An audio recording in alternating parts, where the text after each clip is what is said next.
Некогаш беше дел од гигантите кои беа доказ за успехот на социјалистичкиот економски модел на Југославија.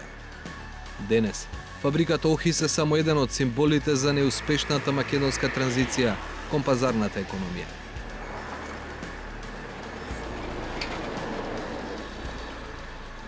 Така, веста дека низ овие порти барем 200 лица секојдневно повторно ќе го вадат своето парче леб дојде како знак на надеж. Всушност, целата приказна зрачи со успех. Се рестартира дел од запуштениот комбинат. Доаѓаат странци со полни джепови пари, подготвени да инвестираат во земјата.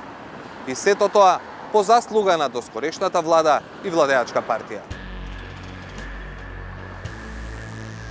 Борбата да се привлечат инвестиции понекогаш е долгорочна работа. Еве денеска присуствував на почеток со работа на компанија од Америка, со која што првиот контакт го имавме пред 4 години во Бостон на тогашното роудшоу. Многу често не прашува зошто одите на овие роудшоуа, кукави се трошоците, дали се исплати, кои се ефектите, ама најчесто ги бара ефектите во наредните 10 дена. Ефектите во бркањето инвестиции не доаѓаат за 10 дена. Освен Груевски, тој ден пред присутните се обратија и други лица. Посебен акцент е ставен на безбедноста на процесот и овозможена е безбедноста на највисоко ниво од страна на компанијата. Никола Тодоров говореше како вице-премиер и како министер за здравство. Токму ресорот кој тој го водеше е надлежниот за дозволи и за контроли на производителите на екстракти од канабис. Свој минути на говорницата има инвеститорите. Еден од нив е американецот со потекло од Македонија, Ванчо Толоманоси. Another person who deserves my deepest respect, thanks and appreciation is Mr. Nikola Gruevski. Mr. Gruevski is the primary reason why our company had decided to invest in Macedonia. Другите двајца американци дури настапија и на домашните медиуми. Станува збор за НСК холдинг Дойл Скопје, компанија отворена како странска инвестиција на компанија со седиште во Соединетите Американски држави, која представува една од најискусните и водечки компании по капацитет во светот од областа на производството на медицински канабис. Како од Америка, од Лос Анџелес е поточно вашата компанија се одлучивте да инвестирате баш кај нас? Our decision was with the government backing us as well. They have been very accepting to our company. Yeah, we've been sort of visionaries and front runners in the United States, so having an opportunity to come to the great Republic of Macedonia, we jumped at the opportunity. It's a great gateway to Europe and sort of enable a country to get turned on to our medication that we know and believe in that works in the United States. Или, приказната за јавноста е тројца американци од кои еден македонец и селеник, а другите двајца бизнисмени од Калифорнија со големо искуство во одгледување коноп за медицински цели, почнаа бизнис во Македонија. Но дали е така, кога ќе се проверат фактите и документите? Еве хронологијата на настаните. Таа почнува на крајот на 2015 година, кога за прв пат Министерството за здравство организираше јавни дебати за корисноста на екстрактите од канабис во медицински цели. Во јануари 2016, веднаш по нова година и во екот на политичката криза, Министерството изготвува предлог измени на законот кој собранието ги усвои во февруари. Измените на законот за опојни дроги и психотропни супстанции стапуваат на сила на 3 март 2016 година.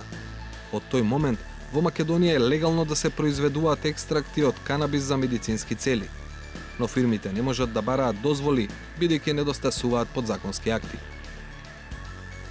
Министерството за здравство носи подзаконски акти во текот на мај. Комплетирана е правната рамка и фирмите за прв пат можат да побараат од државата легално да одгледуваат канабис ако исполнат редица строги услови. Овој факт ја открива првата дилема. Како е можно, како што вели Никола Груевски, инвеститорите да ги сретнал на роудшоу пред 4 години, кога тогаш ниту се зборуваше, ниту пак некој размислуваше да се легализира канабисот за медицински цели. Назад на хронологијата, на 15 август 2016 година е регистрирана фирмата инвеститор НСК Холдинг. Не во САД, туку во Скопје. Прв газда е 22 годишно момче Владимир Кескоски. Како управител се појавува Златко Кескоски, поранешен шеф на обезбедувањето на покојниот председател Борис Трајковски, тренер по кендо и универзитетски професор.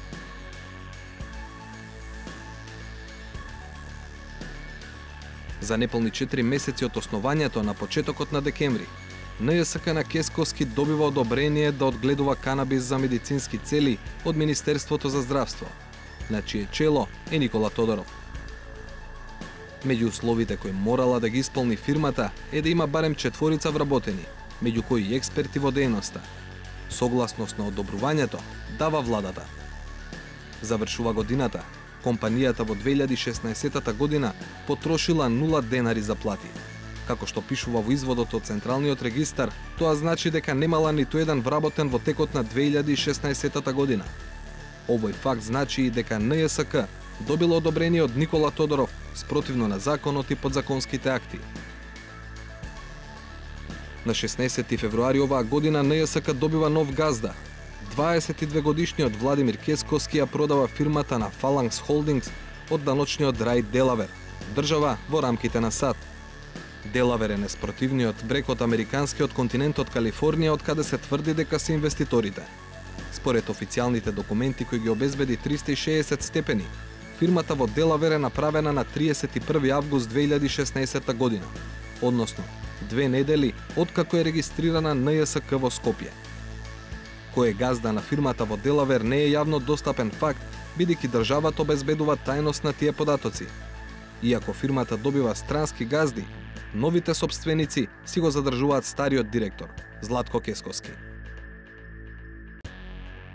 Веќе следниот ден по продажбата на НСК на фирма со непознати сопственици, владата ја одобрува дозволата за одгледување марихуана. Потписник е повторно Никола Тодоров, но овој пат во својство на вице-премиер. Тоа значи дека тој ја водел владината седница на која е донесена одлуката, откако во претходните месеци како министер ги иницира законските измени и го потпишува и првишното одобрение на НСК, кога според Централниот регистар немала ниту еден од потребните 4 вработени. На промоцијата од 11 април Тодоров е еден од говорниците на настанот. Седи во првиот ред, каде централните места се резервирани за владени и партиски представници. Местото на странските инвеститори е исто така напред, но понастрана. Сумирано, документите покажуваат дека НСК добила лиценца за одгледување марихуана за медицински цели, без да ги исполни сите услови. Кога го добила првишното одобрение, фирмата е во сопственост на 22 годишно момче, а капиталот е 100% домашен. Дури потоа фирмата е продадена на компанија со таен газда од САД, само еден ден пред владата да даде конечен амин за бизнисот. Секако, став за нашите заклучоци и дилемите побаравме од сите засегнати страни во оваа приказна.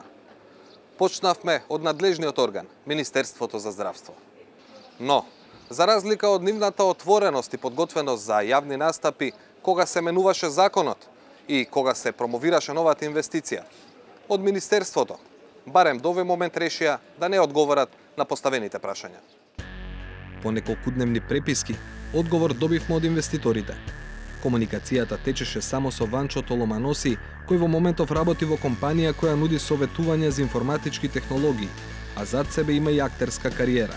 Инвеститорите од Калифорнија, за кои најдовме дека имаат мала лабораторија и мала продавница, беа запознаени со прашањата, но не учествуваат директно во комуникацијата. Толоманоси ни одговори на сите поставени прашања, но голем дел се во спротивност со фактите кои 360 степени ги обезбеди од државните институции. Така, во годишниот извештај на НСК достапен во Централниот регистар јасно пишува дека во 2016 година фирмата немала вработени. Сепак на прашањето за бројот на вработени, кога го добиле решението од Министерството на 5 декември 2016, Толоманоси тврди: Законот бара 4 вработени за да може да се побара дозвола, од кои 2 мора да бидат со специфично образование и работно искуство. Пред нашето барање, ние имавме 2 вработени со привремен договор и на 8 ноември вработивме 7 луѓе. На датумот 5 декември имавме 11 вработени. Наспроти ваквото тврдење на Толоманоси, финансискиот биланс на НСК за 2016 покажува 0 денари трошоци за вработени. На прашањето, кога НСК првпат аплицирале за дозволата која ја добиле на 5 декември од Министерството, Толоманоси вели дека датумот 5 декември е грешен, па и неважен. а тој датум јасно е наведен во одлуката објавена во службен весник. И не само што е точен, туку и клучен. Бидејќи тогаш е донесено решението кое подразбира исполнети услови, а владата подосна дава само согласност. Прв пат поднесовме барање на 8 ноември 2016-та. Специјалната комисија имаше забелешки на 14 ноември и тие беа поправени. 5 декември е неточен датум. Тој датум е неважен за прашањето. Ако ме прашувате за датумот кога сме ја добиле лиценцата во рака, тоа е 23 февруари. Целиот процес траеше 5 месеци по поднесувањето на барањето за сите процедури да бидат завршени. Толоманоси зборува од името на НСК за периодот ноември-декември 2016 година, кога според документите фирмата воопшто нема странски газди, а неговото име не фигурира никаде во Централниот регистар. Судир на ставовите со фактите околу собствеништвото на НСК не завршува тука. Документите покажуваат дека фирмата во Скопје е направена на 15 август со домашни газди, а фирмата во САД 2 недели подоцна на 31 август. Но Толоманоси тврди дека е обратно. Според упатствата на нашите сметководители и адвокати, НСК беше формирана од страна на Фаланкс како македонска компанија. Како што е напишано во Законот за прашањата за обезбедување на лиценцата, сите услови мора да бидат задоволени пред добивање на дозволата. Поради оваа неизвестност, бевме советувани да ја структурираме компанијата на овој начин. НСК е основана од нашите инвеститори со претходен договор.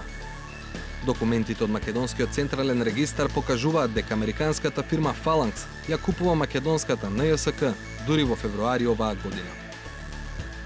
На останатите прашања, Толоманоси вели дека е точно дека разговарале за инвестирање во Македонија со владиниот тим пред 4 години. Но намерите тогаш биле само општи, а одлуката за одгледување канабис дошле подоцна. За него нема ништо спорно што инвестираат преку таинствениот Делавер, бидејќи своји фирми таму имале и светски познати корпорации.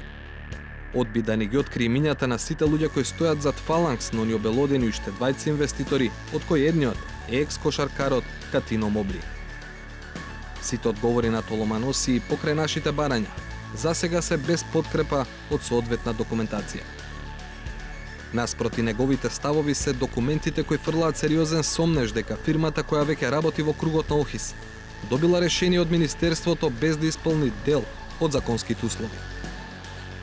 360 степени веќе искористи можноста и ја побара комплетната документација од Министерството, согласно Законот за пристап до информации од јавен карактер.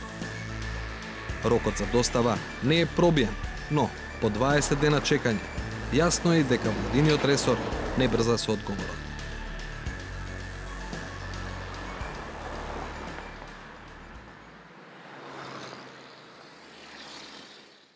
Во студиото вечерва со нас е Александар Димитриевски, колегата кој ја истражуваше приказната за фирмата која се представува како американски инвеститор во Македонија, кој ќе одгледува марихуана за медицински цели.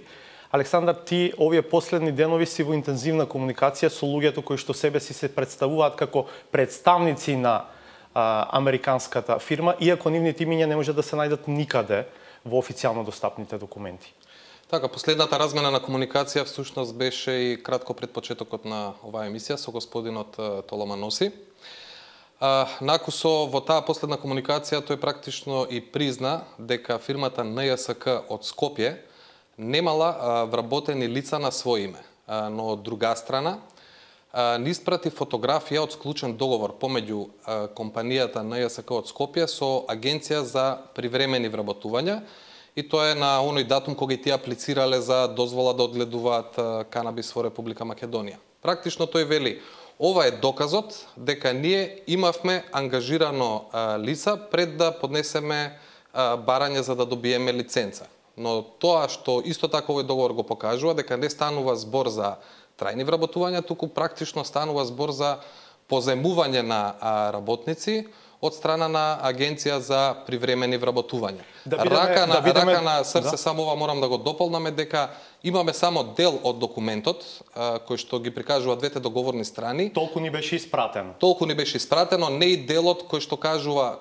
за колку точно работници станува збор и дали меѓу нив има и двајца со специфичен профил како што бара законот. Уште еднаш, законот вели дека треба да се имаат минимум 4 вработени, двајца од нив со конкретно високо образование и одредено искуство во областа. Така? Токму така. Но останува дилемата дали е задоволен законскиот услов да се има вработени преку ваков договор за практично позајмување работници преку договор со агенција за привремени вработување. Конкретно во законот се вели дека е потребно да има 4 вработени. Законот понатаму пропишува дека ќе се донесат поблиски подзаконски акти кои што ќе уредат оваа проблематика. Таков правилник на страницата, односно на службениот весник на Република Македонија до овој момент не е објавен. Но сакам да направам само една мала паралела, бидејќи токму по истиот закон е донесен еден друг правилник. Конкретно тој се однесува за опремата и кадарот за добивање на дозвола за производство на екстракти од канабис. Значи тоа е процесот кој што би следел откако ќе го одгледате растението, па тоа да произведе некој друг производ, односно лек за медицинска употреба. Во тој правилник јасно е назначено, исто така се бараат барем тројца вработени од специфична област, јасно е назначено дека тие вработени мораат да бидат вработени во фирмата на неопределено работно време.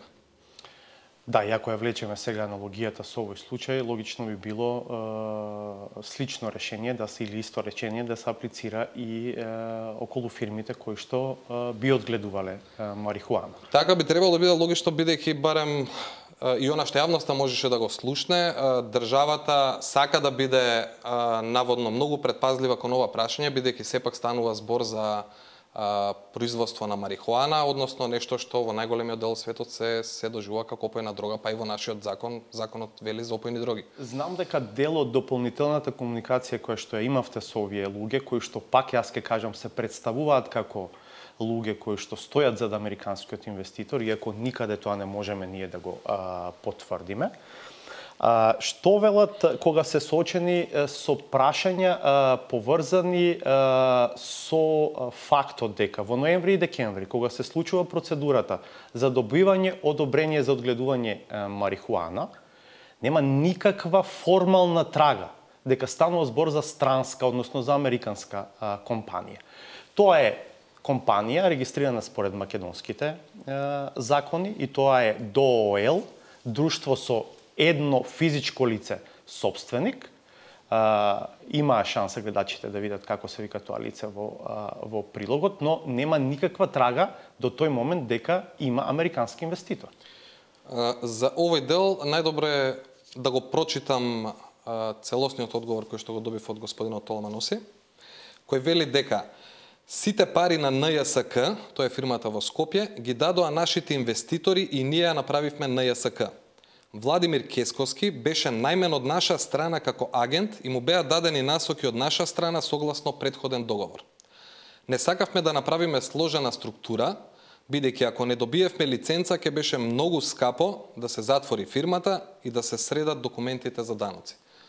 Со други зборови, господинот Толоманоси вели дека он е најмиле човек кој пред нашите институции се представува како собственик, а всушност позадински не е собственик со некој си нивен меѓусебен договор.